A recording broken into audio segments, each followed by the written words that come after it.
I cannot believe this day. I'm coming back, well, I'm actually coming from Jersey to take care of publishing for my band. And just when I'm thinking that my day is just screwed up, I'm walking down, going home with tears in my eyes, calling my wife. I'm like, damn, baby, I don't think it's gonna happen for me. I just don't see it. And long and behold, I see a cameraman walking behind this guy, walking with a young, beautiful lady. And I glanced at him, I'm like, wait a minute, is that Martino? No, that cannot be him. And I looked again, and I said, yeah, that's him. I was just reading Jazz Magazine from last month about his testimony, about his comeback from a brain sickness that he had. And actually, I mean, he had to relearn his craft all over again.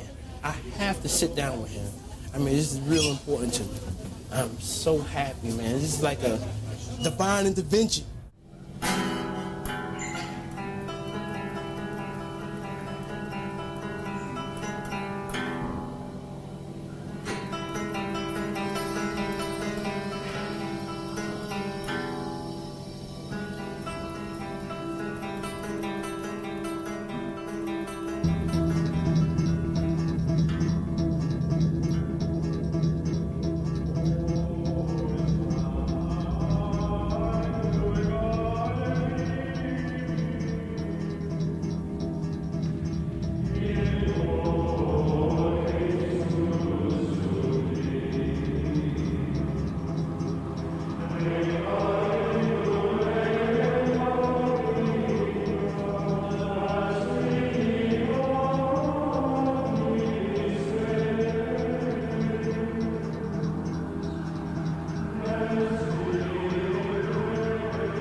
They say country music is 3 chords and the truth. Jazz is more complicated. In 1980, Pat Martino moved from California to Philadelphia to live in this house with 2 strangers, his parents. He'd survived a brain hemorrhage, but the surgery that saved his life wiped his memory and his musicianship. That's how the story goes. I want to get inside the story, spend some time with Pat, talk to people who know the man and the music, and shine some light on the legend. Now this is a test of memory. It's a test of memory for a list of words. When I finish reading the list, I'm going to ask you to tell me as many of the words from the list as you can remember. Okay? Now I don't expect you to remember them all on the first go, so I'm going to go through it several times. Okay, you ready to hear the list? Yes. Okay, so here we go. Truck, spinach, giraffe, bookcase, onion, motorcycle, cabinet, zebra, subway, lamp, celery, cow, desk, boat, squirrel, cabbage. Okay, can you tell me all the words from the list that you remember? Truck, cabbage. That's about it. Okay, that's fine.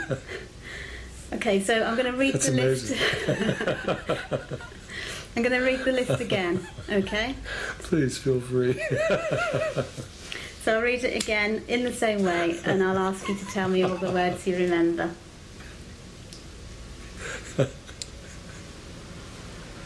I'm sorry, go on. It's all right.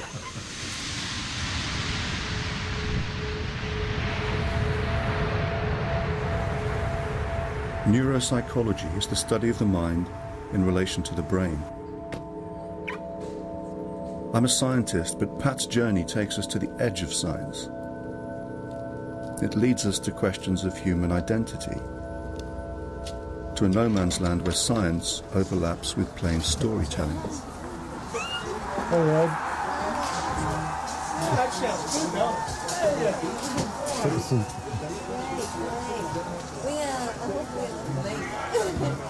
Remember. Yes, you say you remember everybody's drink, huh? Just thought that he was a nice fellow from the neighborhood. And then after we'd known him a couple years, one of the beef cutters said, "Hey, you know what? That fellow that we always talk to in the back, he's a celebrity. He's somebody famous." I said, "No way. Who is he?"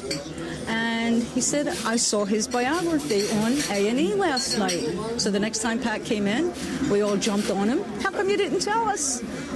Very modestly said, "Oh, you know, didn't think that I had to tell you anything like that." Because we liked him already, so he didn't have to prove anything to us. And we found out the reason that he is the way he is. Because here was a man who was not supposed to be here, who was not supposed to be well. He was sent home, his father thought, because he only had hours to live. And a man who overcame all of that because of his faith and his strong belief. And I think we all admire him and we all respect him, not only because of that, because of the person that he is. He's just a gentle soul. Oh, you know why? Basically, anyone who comes in here, he's just one of the guys from South Philly.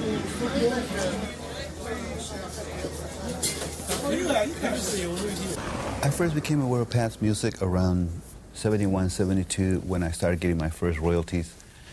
So I could go to Tower Records and actually buy records that I could afford, and I started buying organ trios, you know, Jack McDuff, and that's when I started seeing George Benson and Pat Martino. He's really cool, you know, Pat is really, really cool, but he has this knowledge and vocabulary like Wayne Shorter and Coltrane. He can go there. Can you tell me as many words beginning with A as you can, starting from now? And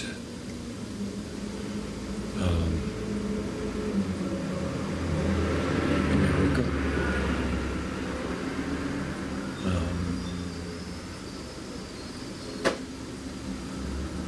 Anthropology. Ancient.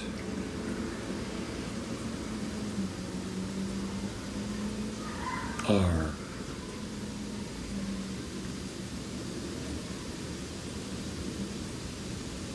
And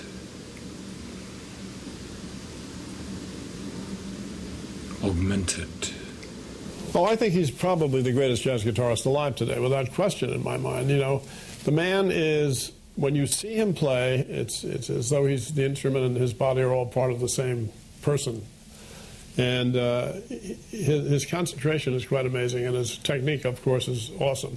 He's totally in the line of historical, very, very influential guitarists in the world of jazz. He's one that will go down in the history books, obviously. When I hear Pat in Free Flow, that's what I feel, is that he's not adrift, he's not awash, he's not, you know, in a torrent, he's not on a highway, he's just flying, and swooping, and there's that's a delightful thing to be able to do as a musician.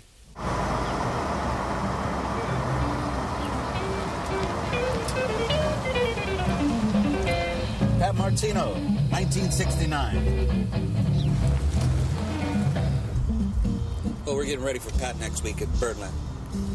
And he opens up on the 29th. It'll be Wednesday, Thursday, Friday, Saturday. No matter how many times I play this, I don't get tired of hearing it. It's one of those things that each time I hear it, I enjoy it more. Must have had a good producer. Yeah, that guy. His name's Joe D'Onofrio. Yeah.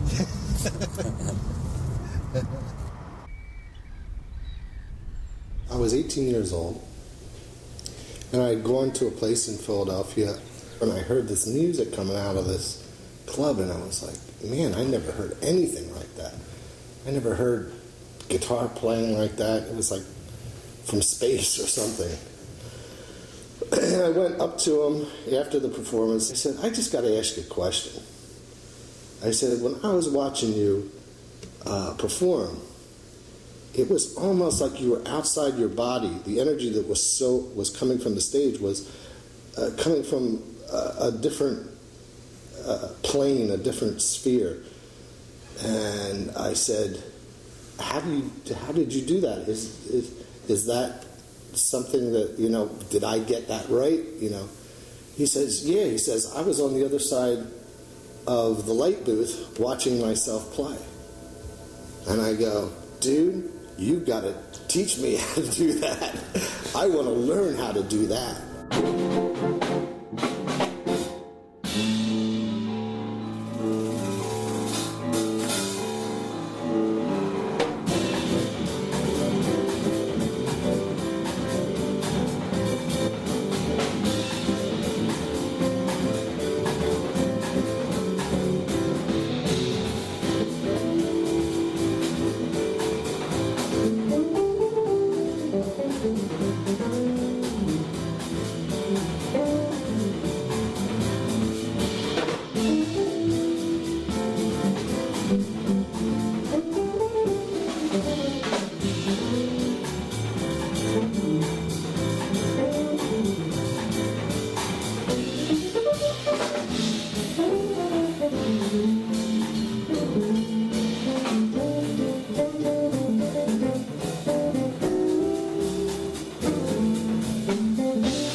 At least once or twice a week, and he always shared that he was going back and forth to Japan. He met a woman and he thought he was going to ask her to marry him, and he wasn't sure, and came in with the ring. That's how sure he was that he was going to do it, but he wasn't sure when he was going to do it. And when he showed me the ring and I saw his face, I said, yeah, I think you definitely know what you're going to do. And he went there and proposed to her and came home and said she accepted. The rest was history.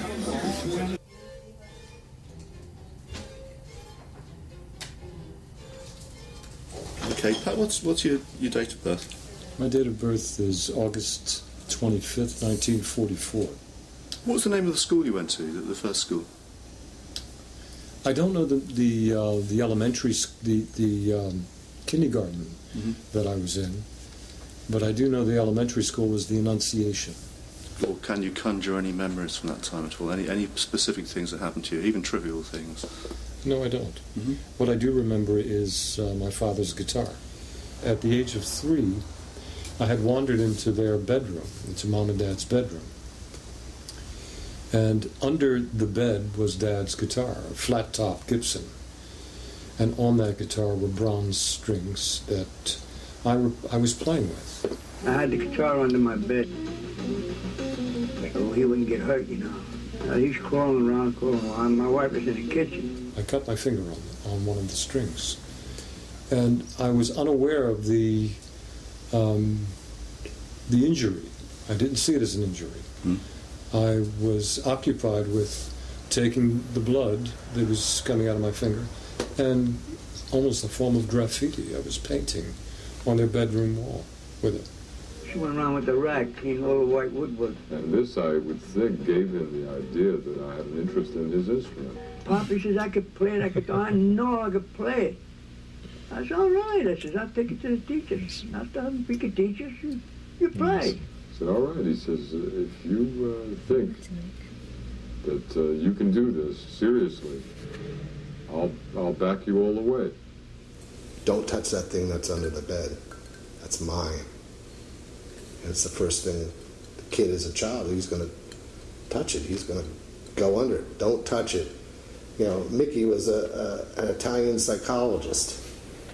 My relationship with Dad was, it was beautiful in many ways. It was demanding in many ways. It depends upon what the issues were, what the enjoyment was, what I was trying to understand at times that were difficult. My relationship with my father was one of respect for him and his respect for me. It was a beautiful relationship. There was something else in the boy's head, something other than his father's voice forbidding him to touch the guitar. There's a tumour in his brain, and perhaps it was already shaping his personality. Was he afraid of his father? No, he told me. He felt no fear. Surprise. Sadness. Yeah. Fear. Pat didn't get to learn the guitar until he was 12 years old. Anger. At 15, he was leaving home to play professionally. A lot of people are under the impression that I just ran away from home. Yeah. No, it wasn't that at all. It was the freedom. It was the unveiling of my father's intentions.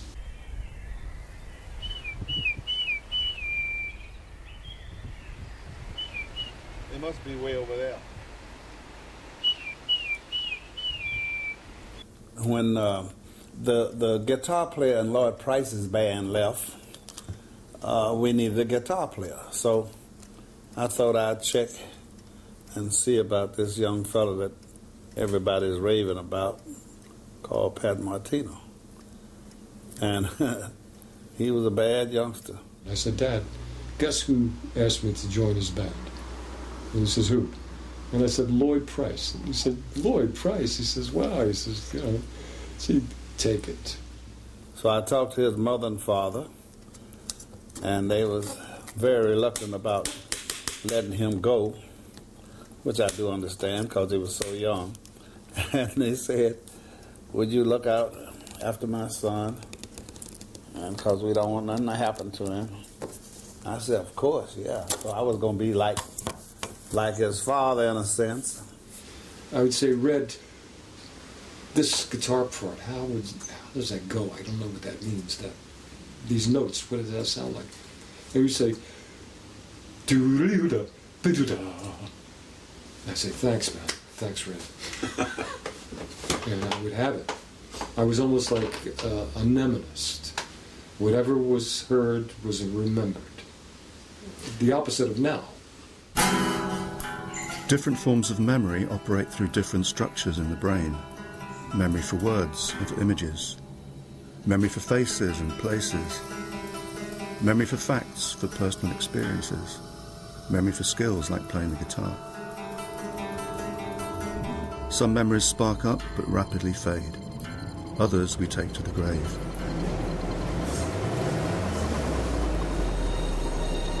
Many of our most enduring memories are fixed in the years of early adulthood as identity consolidates. For Pat, the backdrop was New York City. The place that the cabs were coming out of was in Soho. And I did it a couple times because I had no work, and that was an easy way out. I drove a cab, and I don't remember any of the details. In fact, a number of things, including that, really, I wanted to forget about it. They were some of the worst times. Really? When was this? This was in 1963. We're going to Willis Jackson's home, his house, his apartment. We used to meet there to depart from Willis's house because Willis always had a brand new Cadillac. These houses on the left-hand side across the street, that's where, Willis lived somewhere in here, but that's where Willis lived. I'm pretty confident that was the place, but it didn't look like that to me. Maybe it's my interpretation or my definition of quality. Maybe then, having nothing but my guitar made it seem luxurious compared to what I was subject to, have to adapt to. Maybe that's what the difference is. 1963. That's amazing that we have these pictures. I was in Boston. And did it help you in Boston? No, but Boston, that area is where the Kennedys came from. the entire city shut down, and there were people in cars that had the doors open and were crying. I just picked up the paper in the lobby of the hotel, brought it back upstairs to my hotel room, and put the paper and took photos of it on my bed. That's 1963. What year did John F. Kennedy, what year was he assassinated? Wow. The first year that comes to mind, and I'm sure that it's wrong, is 1963. Why do you think it's wrong? Because I have no interest in politics. Okay. Do you know what month he was killed? Absolutely not. Whatever he went through, Pat's everyday memory is now functional. Yes, we're picking up some subtle problems on the tests, but his general ability to recall events, recent and remote, seems fine. To get to the roots of Pat's story, I need to know more about the nature of the brain disorder. The first race was conceived, they say, when the second car was built, because of man's inherent nature to compete. Biologically, that's how we improve the breed. They started off, as you can see, with cars that were just road cars. They had fenders, they had lights, and gradually they morphed to cars which were race cars, such as this Porsche here. If you ever looked at one of these large arteriovenous malformations, such as the type that Pat had, it looks like a bundle of worms, which are dilated, stretched veins, which have become stretched and elongated under years of arterial pressure. So he had the full picture, the full-blown picture. First would consist of perhaps some of cognitive problems as the blood preferentially went to arteriovenous malformation. And finally, one of the weak-walled blood vessels broke, and he has a hemorrhage. Blood squirts into the brain, and this produces progressively a loss of consciousness.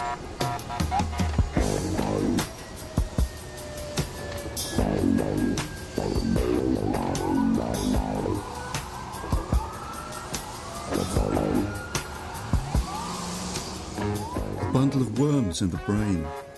Pat was on the cusp of life and death, comatose with blood pooling in his head. He lay unconscious, but his brain was in emergency response mode. A hemorrhage sets in train a sequence of neurological events that can lead rapidly to a fatal conclusion. The brain is at war with itself. In Pat's case, the machine was giving up the ghost.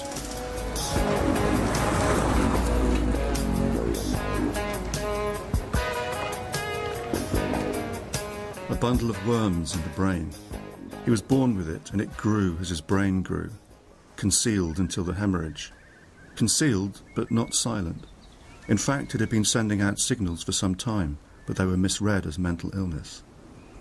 This is Atlantic City. I'm here to meet someone who knew Pat better than anyone in the 70s, when the darkness dropped. I was working as a waitress in Atlantic City. Every day in the summer, I would go to work, and I would see this gentleman just standing in front of a hotel, and I would walk by, and he would be there every day. And every day I came in at the same time. And then one day I saw him reading a newspaper, but it was upside down. And I thought, oh, this is a real character. Never said anything. Then he used to come into the restaurant, and I would serve him just coffee. That's all he ever wanted. And then we got to talking, and one thing led to another, and we were together. That was it, inseparable. Occasionally we see patients in mental institutions who have described progressive memory difficulties, progressive inability to cope. Depending on where they are, say if they're in the frontal lobes, they may lose interest in personal hygiene and appearance. They can have actually episodic rage. If they stimulate the brain, they can have seizures consisting of the absence I described, or episodes where they lose control, but not the kind of seizures we ordinarily think of, which are jerking of the arms and legs. During these behavior changes, it became almost religious music, not the Pat Martino who you would tap your foot to or make love to. It was a total different change. It was from morning to night. Pat was losing control. His moods were intense and unpredictable. His thoughts chaotic, sometimes charged with a restless creative energy, other times flat and inert. Yeah, this is the building that I lived in, right here. And this is 61 Jane Street.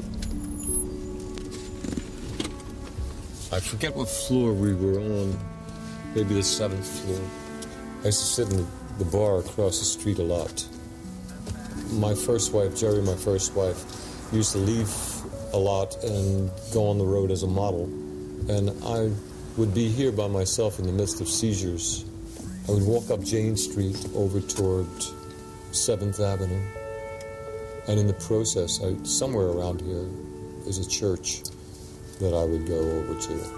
And I'd sit on the step outside and say prayers. Yeah, this brings back a lot of memories. There were no tastes. There were no sounds. But the sensation was being absorbed by fear itself. So great that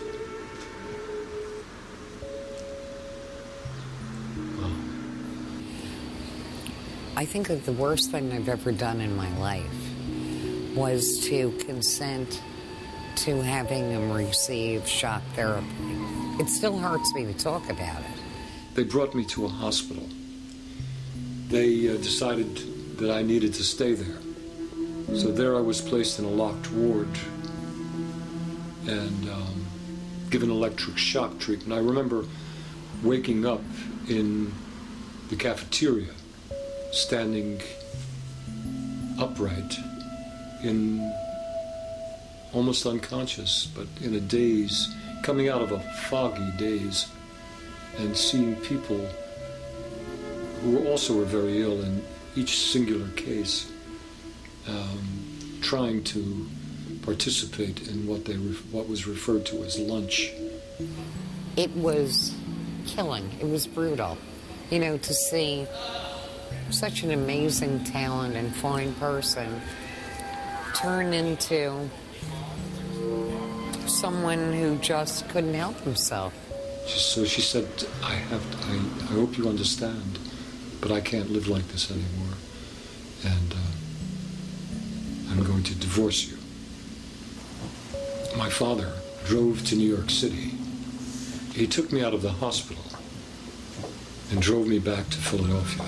And on the way, I remember even taking one of my shoes off, sitting in the front seat of his car next to him, and rolling down the window and throwing my shoe out the window.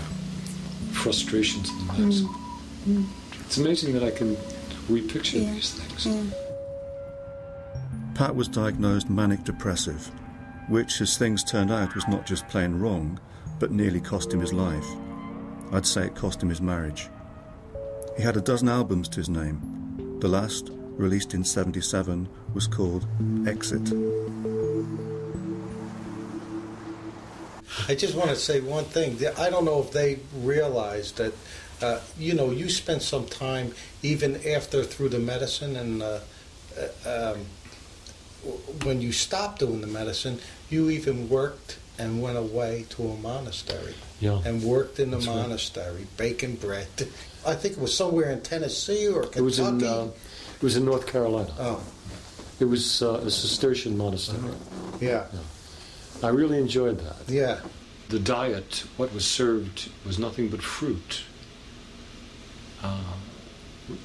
There was nothing cooked. Everything was raw and natural and fresh. And I learned a lot of things when I was there. I had to walk 7 times per day across a field of bulls. Which he taped. He recorded. I had with me a small tape recorder. They used to refer to them as Walkman. And I literally recorded bulls in the field. I recorded walking across the field to the chapel. And you heard at first the pace, and then you heard from minimal to maximum. Then he called me up. He goes, "Come over, man. I just did a new album. You got to come here because this is where it's at now." So I go up here. I run up here. Pat's got a new album. I tell my mother and father, "Be back later. Pat's got a new album." And he's so serious, deadpan. And he's got this cassette and he plays it. Oh, yeah. Ooh. Ooh.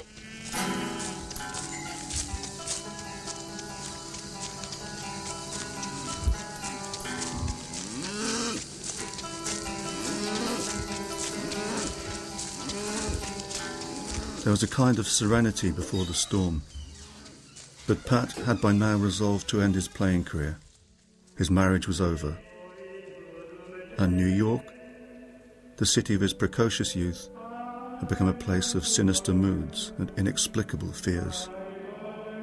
He was drifting into altered states of awareness, strange twilight states in which he would walk the streets as if in a waking dream. Other times the flow of consciousness came to a stop, and he would fall into a void. Pat left New York for Los Angeles, but the demons followed. You know, Pat always had these headaches. You know, they were like kind of violent breakdown headaches, very, very lethal for him. And I just remember one night, there was the three of us. It was myself, Louise, and Pat, his girlfriend. And I remember Louise coming out of the bedroom. She came out saying, you know, "Come on in here." And I remember going into the bedroom, and Pat is like bobbing up and down on the bed, you know, having this attack. And I just remember her, you know, trying to stabilize him, grabbing his tongue and stabilizing him. And that was the first time that, you know, I really saw how intense these seizures were.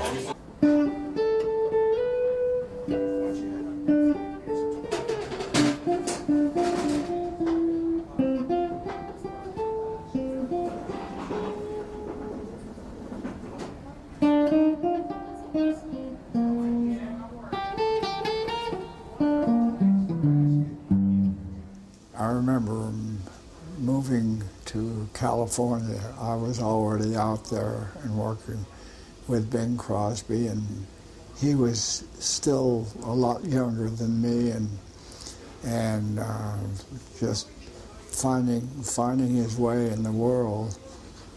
And all of a sudden, one day they called and told me, I think it was his first wife, Jerry. She called and said they had a problem. They had a problem, and he had to go have a lot of attention. And he was going back to Philadelphia, where his father also was having problems with his health too. And so I was worried about the Martinos for quite a while there. I still worry about them. I went to the hospital in Van Nuys, and for the first time, they put me through a CAT scan for tests. And at the end of that, the individual who was in charge of that came into the room where Louise and I were sitting and read off what the findings were.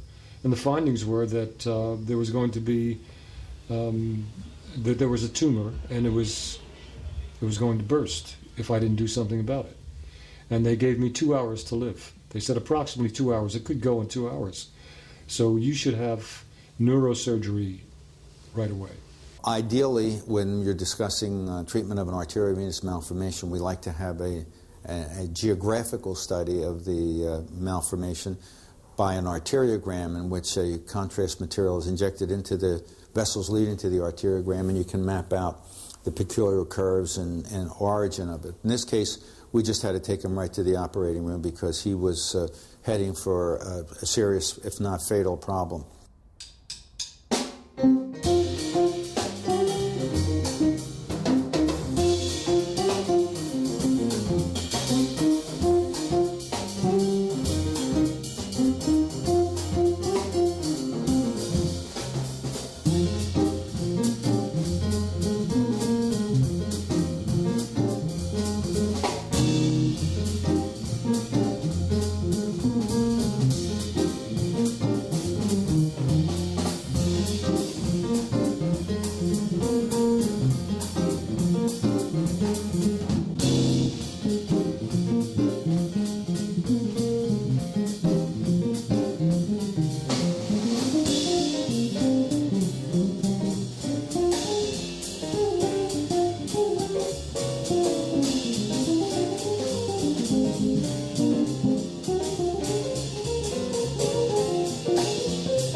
There is an explanation at last for the mood swings and the seizures.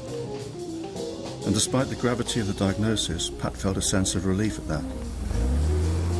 But by returning to Philadelphia for the urgently needed surgery, he was pushing his luck to the limit. He made it, but one bad dream was over and another was about to begin. When I came back from Pennsylvania Hospital here in Philadelphia, after the brain surgery, I had total amnesia, and I didn't even recognize Mom and Dad. But I couldn't refuse because they kept on showing me pictures of myself. Album covers that I had a mirror in one hand and the album in the other. And I would look at the album and I would look in the mirror and see the same person. And at the same time, they took me through, again and again, all these albums of photos. There's a picture of my Aunt Anne, and you can see my father with the white sunglasses, and they would say, my father would say, "That's Aunt Annie, your favorite aunt. Don't you remember who she is?" My father would say. And I would say, "No, I don't remember that, I don't remember." And he says, "That's me." And I would say, "Well, you don't look like that." I would say, and that's what I had to memorize. I had to memorize the second time all of these descriptions of the people that were the family, my family.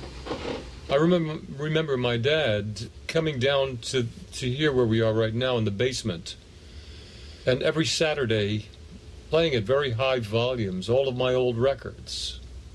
And he kept that ritual. He attended that ritual.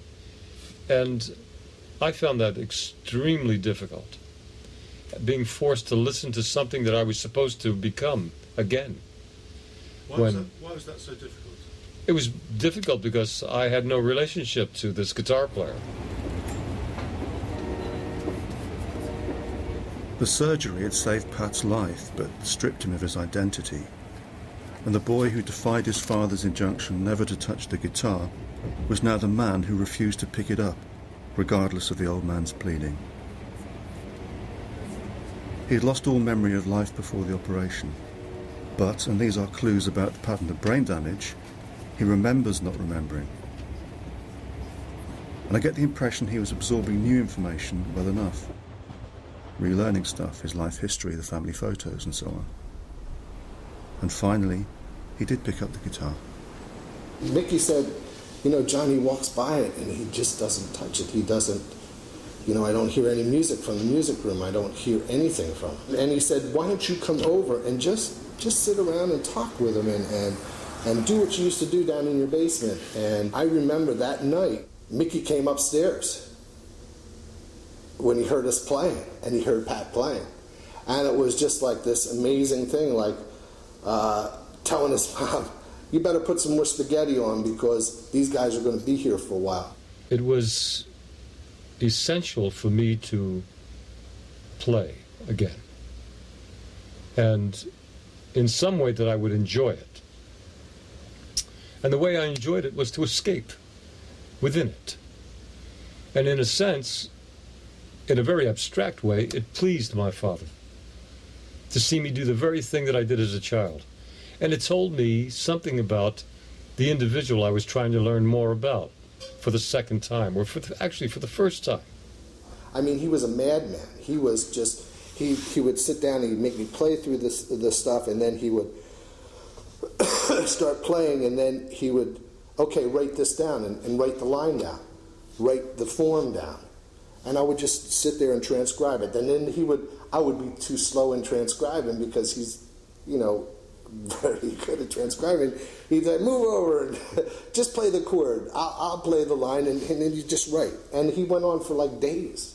He just kept on writing. And then he got into the computer, and mathematically these forms were coming back to him. These studies, these ostinatos, these things that he remembered.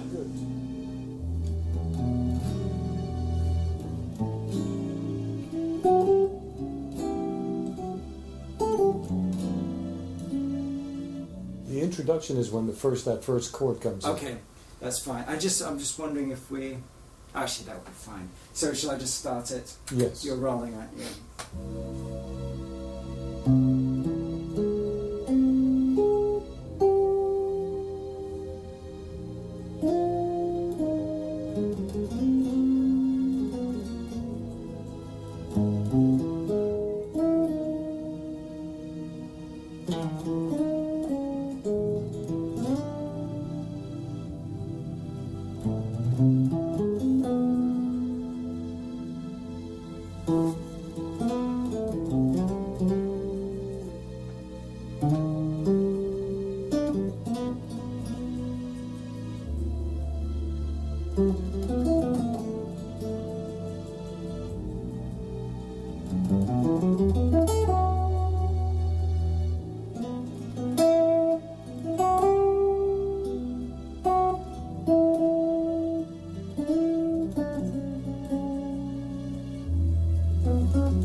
Doing business with artists has its challenges. Doing business with particular artists like Pat Martino, I'm sure he feels the same way, that they have their challenges for him to do business with people like Joe Fields and myself. So the feeling may be very much reciprocal.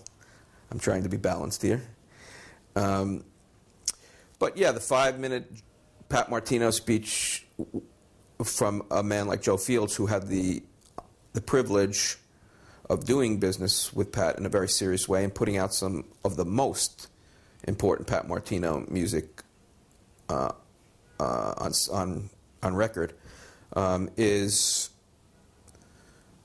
go slow, be careful. There's trapdoors, there's pitfalls.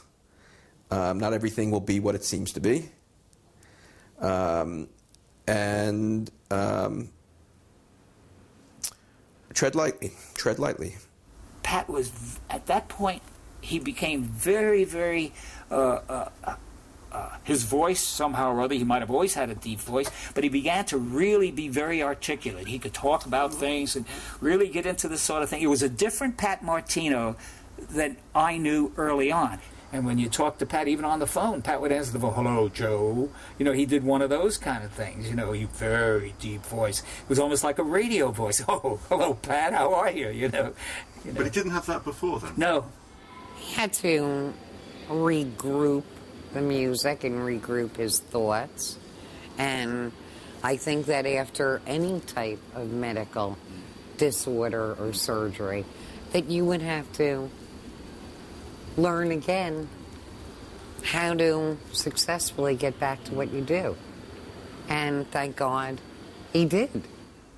There are acts that adapt this holier-than-thou attitude, and to talk to the audience in their high, exalted station is stepping down. You're coming to see me, and I'm high up on the altar. Now, Pat has that kind of demeanor. And if he stays quiet, and all the people that come to see Pat, that's what he's giving them, you know, the wave of the arm kind of thing. That's the way I read it. That's the way I see it. I think it's a calculated thing. I think it's a thing by design. I think he understands who he is and what he is, and I think that's why he does it. I don't think there's some inner force driving him. Not at all. Like I said earlier, I don't believe any of that other stuff. I really don't. 1, 2, 3, 4.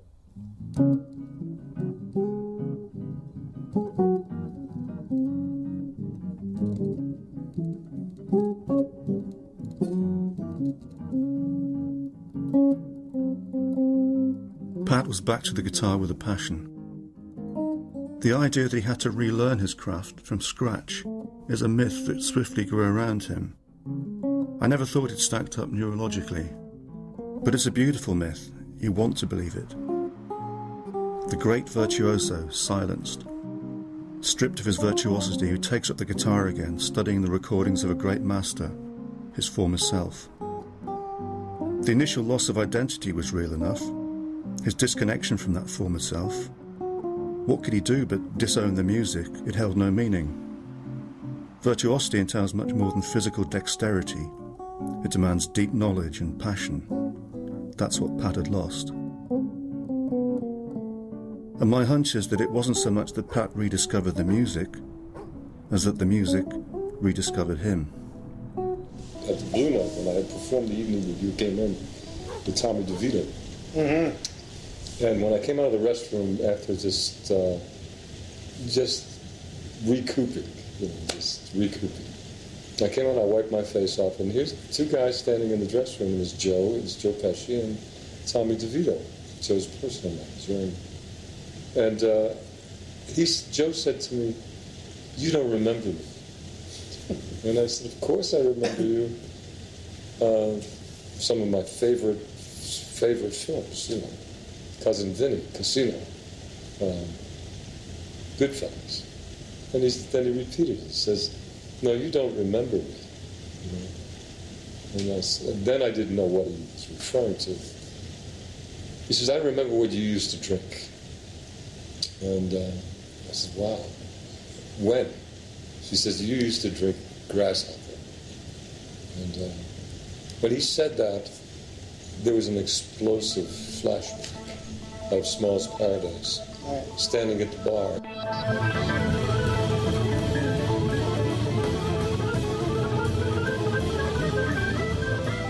And I remember where we were standing, the door was to the left. You used to enter that side, and to the right of us, just right back there was the stage where Willis was ready to go every 20 minutes. It was grass, it was marijuana, it was hashish. I remember smoking hashish. It was methadone, it was speed, it was cocaine. It was a period of time with acid. Oh, wow. In the 60s and the late 60s. I never saw him as troubled, because if he was troubled, I certainly was double fucking troubled. I mean, with taking drugs and trying to live a lifestyle that we were not born into because we were white. You don't have to be black, but you certainly have to live a certain lifestyle and care and try to get past things, which is what they were doing with their music. They were not caring about the miserable fucking life and place they were in. So when they met a few years after the operation, Pat recognised Joe Pesci as the famous actor, but not as an old friend. That's remarkable, as if he'd filed the information in separate boxes. The key to the friendship box and the flashback to Small's Paradise was a single word: grasshopper. Small's Paradise was a Harlem nightclub. Pat hasn't been back to that part of town since the 60s. I remember when everyone used to come to Small's Paradise dressed in suits and ties, in fine clothes, and drive up in limousines, you know, and everything has changed. So this is 7th Avenue, as I thought. Yeah, that's right on the corner. The House of Pancakes. It is here. That used to be Small's Paradise. This is jazz. I have a question for you. I used to work at Small's Paradise. Right. Do you know this as Small's Paradise the way it used to be in the 60s? Sure. Do you remember a little deli that used to be next to Small's Paradise, right on the corner? Right here on the corner? It was right there, wasn't it? Go in that door, and that's where the deli was right there. Oh, that's right. That's it. Right. And that was the deli, too. Well, it was Wimpy's. Wimpy's, yeah, okay, all right. Wimpy's, yeah, sure. Sure. Right. What's your name, Pat Martino? Yeah. Okay, I'm Clifford. Thank you so much, man. I'm teaching jazz here. You are? Thurgood Marshall Academy for the Jazz Museum in Harlem. Well, you know what? Let me give you my card. Sure, please. I would love to, at some point, man, I would love to, if I'm in town, I'd love to come on up and do a clinic or something. Oh, that'd be great. Absolutely. Here. I'd love to say hello to the kids. Pleasant. Pleasant. Pleasant. Pleasant. Pleasant. Pleasant. Pleasant. I'm not putting you on pleasant. When I am in a close contact type of setting with audience, I'm often wondering how effective my performance will be. And everyone there is just important. No matter what stage of mind or what focus they're projecting. I know that once I begin to perform, their attention will be caught.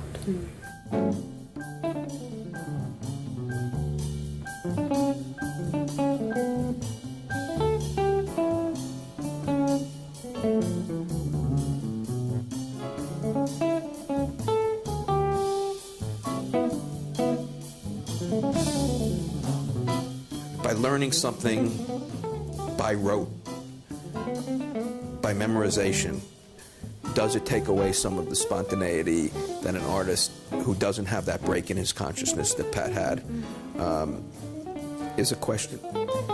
Not to me. Maybe to other people, but to me, he's a still loving, caring person that I always knew. And I don't see any difference there. He's still playing his lines over that and his vocabulary. I mean, his vocabulary has grown, obviously, throughout the years. But I think it's always been his sound. It's always been basically his style. I hear his sound a lot different now. I don't know if that's just a natural evolution of his, musical concept, or if it has anything to do with what he went through. I prefer the way he sounds now. I think Pat plays better now than he's ever played in his life. Now there's a whole new Pat Martino. His sound is different on his guitar. It's more bottomy. It's not as funky. It's funky, but it's bottomy. It's a very bottom sound that he has. And he also plays so fast and so clean that I know it's Pat.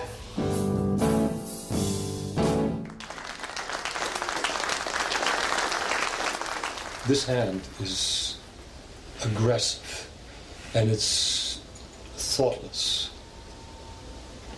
This side of me, this hand is the dropout. This hand is the graduate. I should think in Pat's canvas, his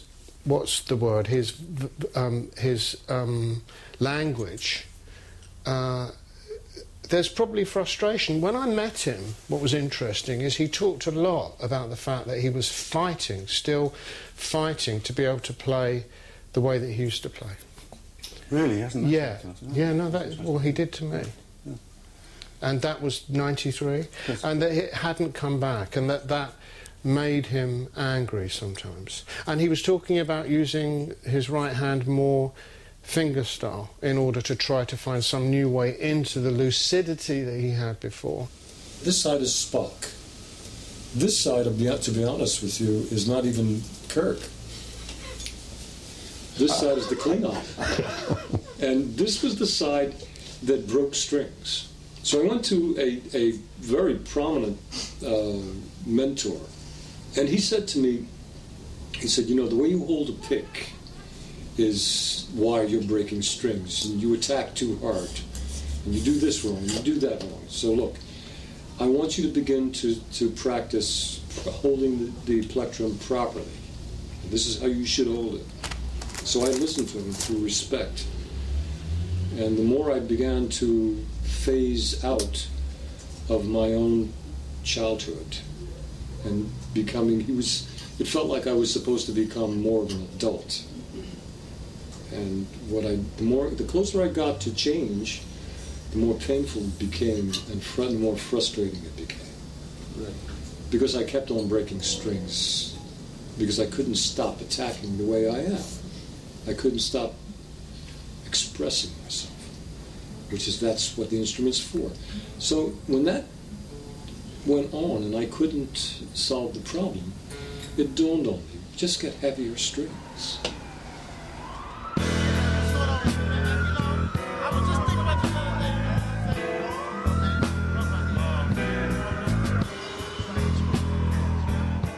Pat has a vast repository of musical knowledge and skills. The physical skills he never lost. The dexterity of fingers over strings is controlled through deep structures of the brain that were not affected by the hemorrhage. But his musical knowledge was fractured. It was years before he gained the confidence to perform even the most familiar jazz standards before an audience.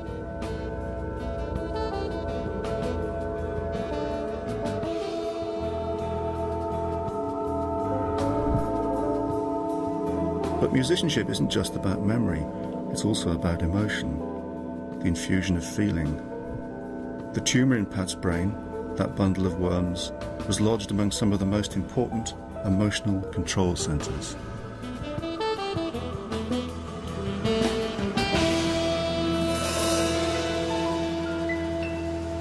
When did the Beatles first come to America? I believe somewhere between 1961 and 1963. And I might be incorrect because they first came to me somewhere in that era, in those years, between 61 and 63. Can you tell me the titles of 4 Beatles songs? I couldn't even tell you the title of one. Really? No. Not a single one? Not even one. He was doing an album with guests, and the producer was a journalist that I'd worked with that I liked a lot, and he was producing the album. That's right, yeah, Matt. There were 2 men where I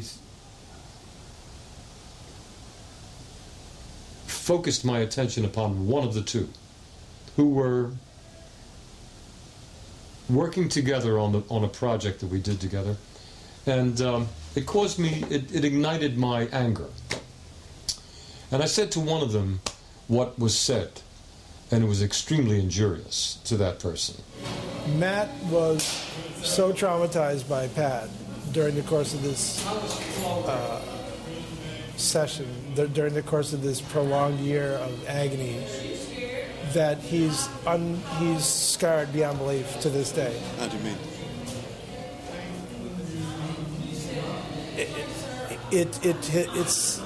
It's made such a dark, mark on his psyche that it'll never leave.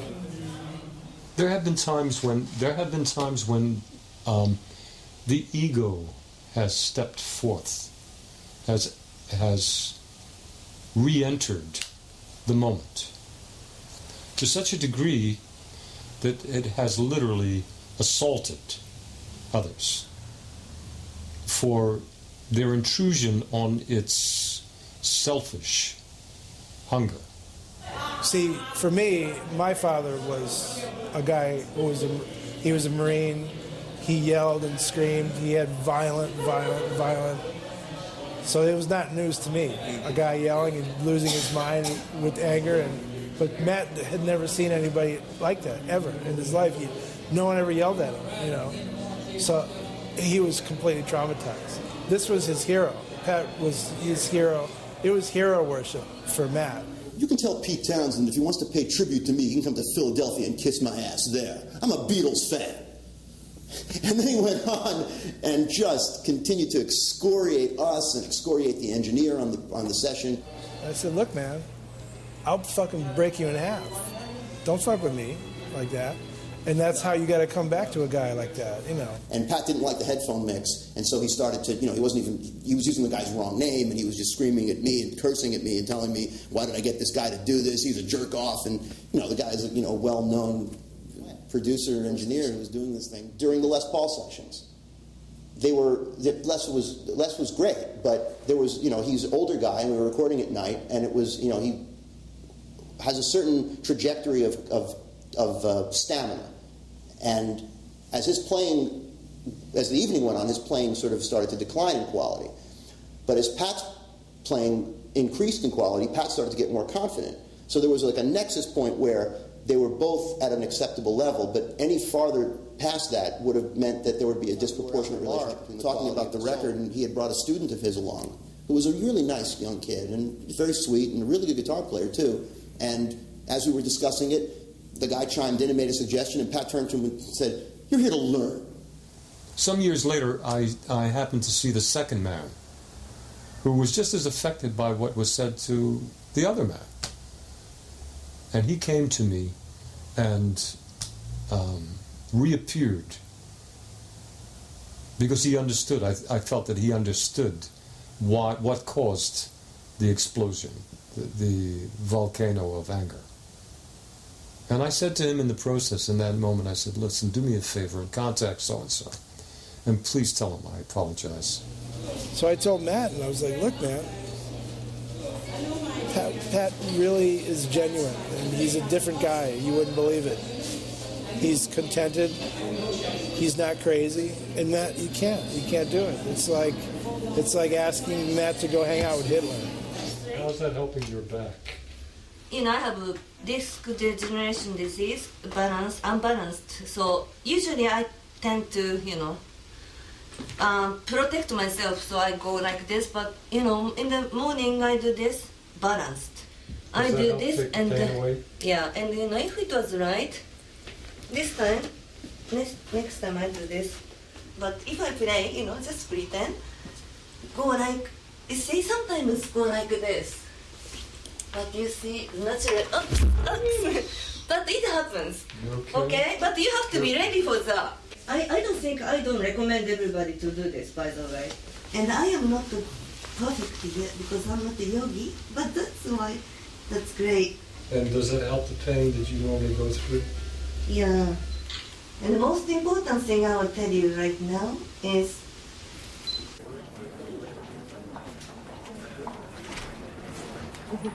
these are some pictures that we took in preparation for an MRI scan, which is going to be a follow-up study.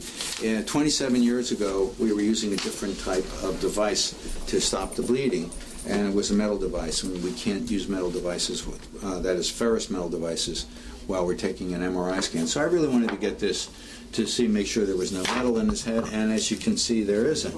Metal would be very bright. This is the side view of Pat's head. These are his teeth. This is the opening we made in the skull. And the blood clot was in here, which was removed the first time. And then the second time, we went in and closed off the abnormal blood vessels of the arteriovenous malformation. We know the nature and location of the tumour, and we've learned something about the surgical procedure. But the operation was a long time ago, and we can't rely on medical archaeology. I'd like to know precisely which parts of Pat's brain were affected. He's agreed to undergo an MRI brain scan. This is a buzzer. If you do need me during the scan at all, you just squeeze that. Now there is a mirror above your eyes, so you can see out a little bit down here. Just going into where we want to do the scan now. How's that feel? Can you hear me there, Pat? Yes, I hear you fine. That's good, all right. You're going to hear some noise now, okay? The brain of a musician is interesting in that it differs somewhat from a non-musician in the involvement of the left temporal lobe, particularly the anterior and superior portions of the temporal lobe. The individual listening to music, unsophisticated or non-musical person, basically listens to the pitch tonality through the right temporal lobe, and he may appreciate the rhythm in the left. In the musician, there's much more activity in the left temporal lobe on listening to music.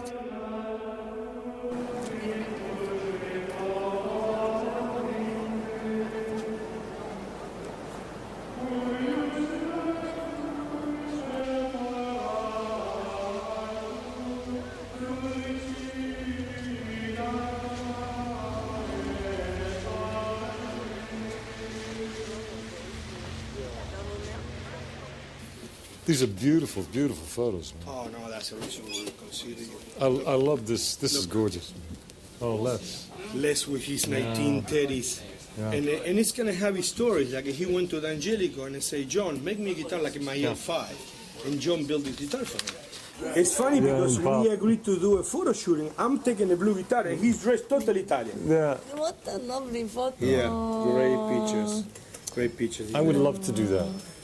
I would love to do that. Thank you so much. And now, please welcome Blue Note recording artist Pat Martino.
possible the left hippocampus is also.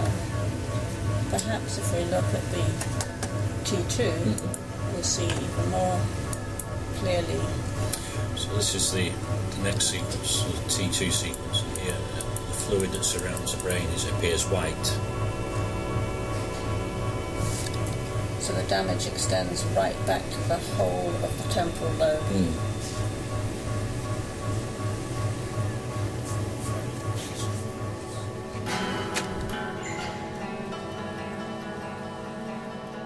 Pat lost more than half of his left temporal lobe to the surgery.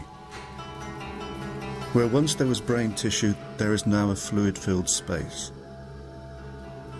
It seemed shocking, but the tumour was large and lethal, and it was stealing blood from the surrounding brain areas.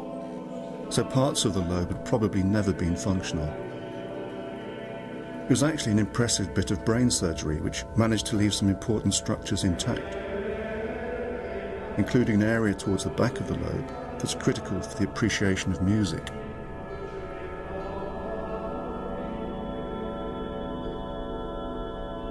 Functions that should have developed on the left side of Pat's brain were probably taken over by the right in early childhood, giving him a unique pattern of brain organisation.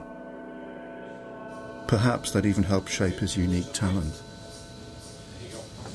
I'll bring the table down, don't jump off the chair.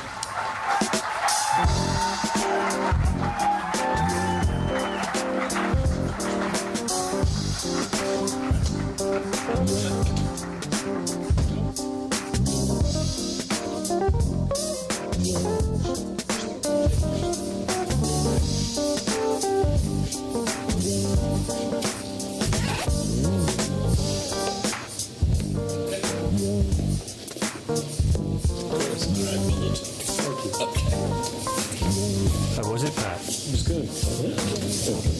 Interesting. The sound, the rhythm. Is it very noisy in there? Absolutely. Absolutely. It's the endurance that it demands. Especially to stay really still and present. Really interesting. Thank you. Well done. It's an interesting experiment. You tell all your friends about it.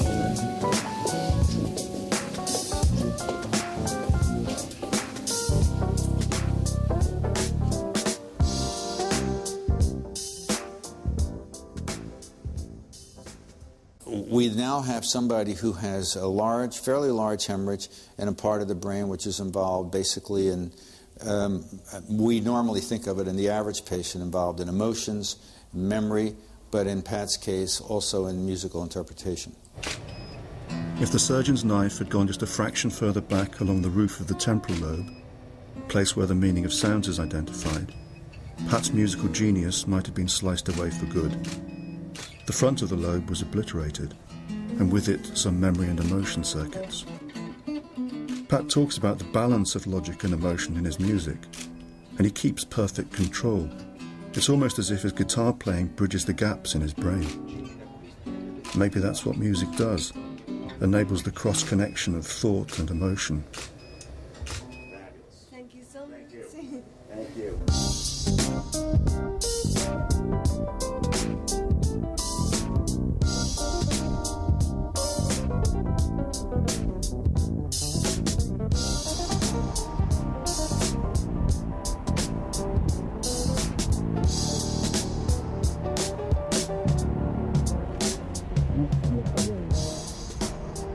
I was in California, and myself and a friend were walking on Rodeo Drive, and I saw these sunglasses in this car dealing window, and I said, I want to buy those glasses. I said to my friend, and so we went inside, and I said, I would like to buy those glasses.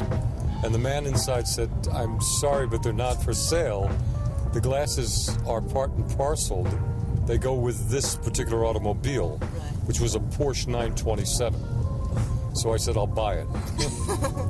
I want the glasses, so I'll buy the car. And I did. I bought the car.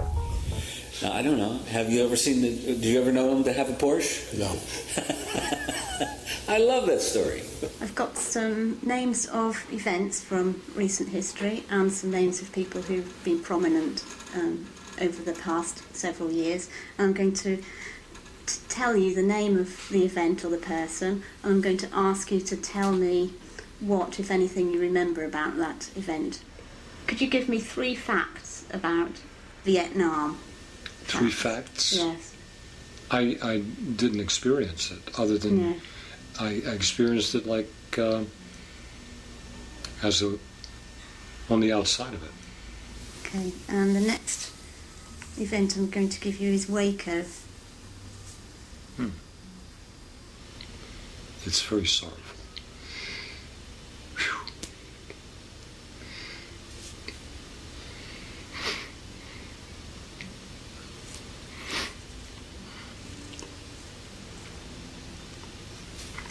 To see people, children die, you know, it's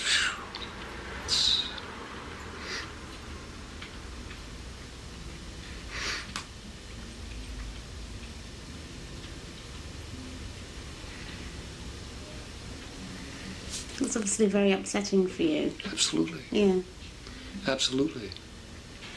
To see the schools, the children, that to me is volatile. It's disgusting. But I think it's necessary. I mean, I can see it as disgusting. I can cry over it. I mean, there's part of me that I control within myself, like everyone should. Okay, we're going to take a look at your brain. Have you ever looked at yours? No. Why not? I've never really had that much an opportunity to do it. I've not been involved in that kind of research very much. So, No particular reason. I was just curious.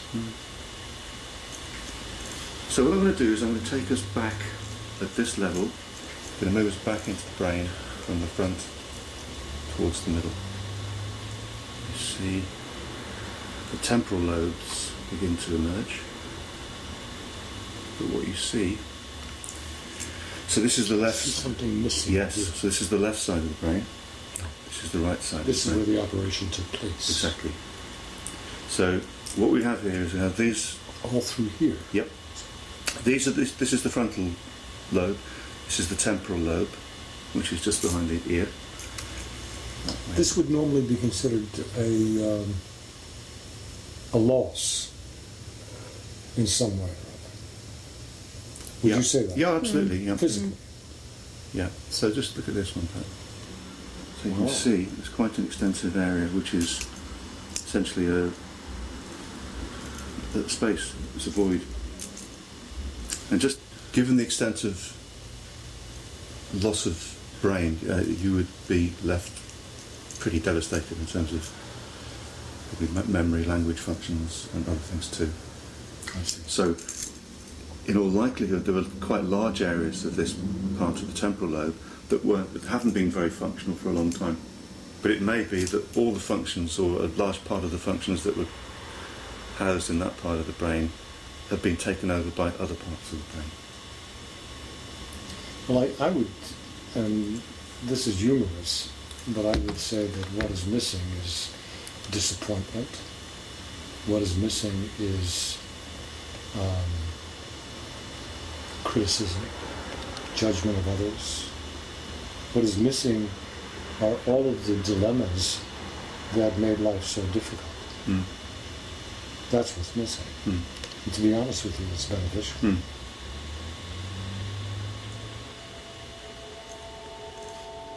Human identity is rooted in the workings of the brain. It's a fragile object, and we're all just a ruptured blood vessel away from being someone else, or being no one. I felt uneasy when Pat asked if I'd ever seen my own brain. The mask of science slipped a little, and I caught an expression of dread. At what? I don't know.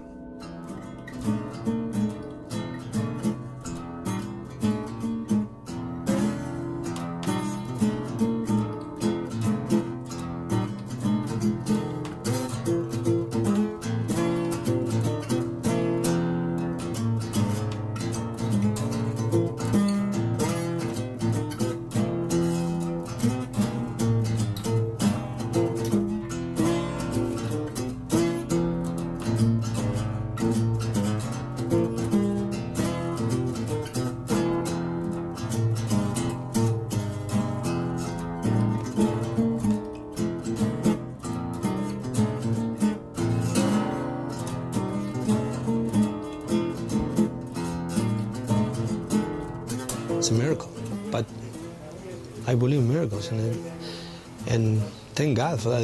We have him back in the full power.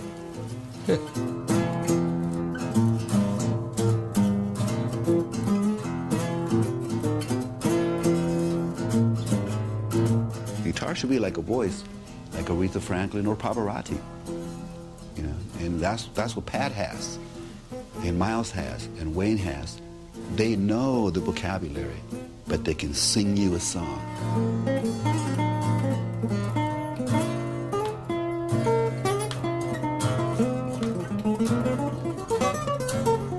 No, I've never heard a guitar player foof on the guitar. He foofs. This huge bass voice, you know, it's like, what? You know, that was a big surprise, right? You know, how does that huge sound come out of a small person?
be together again.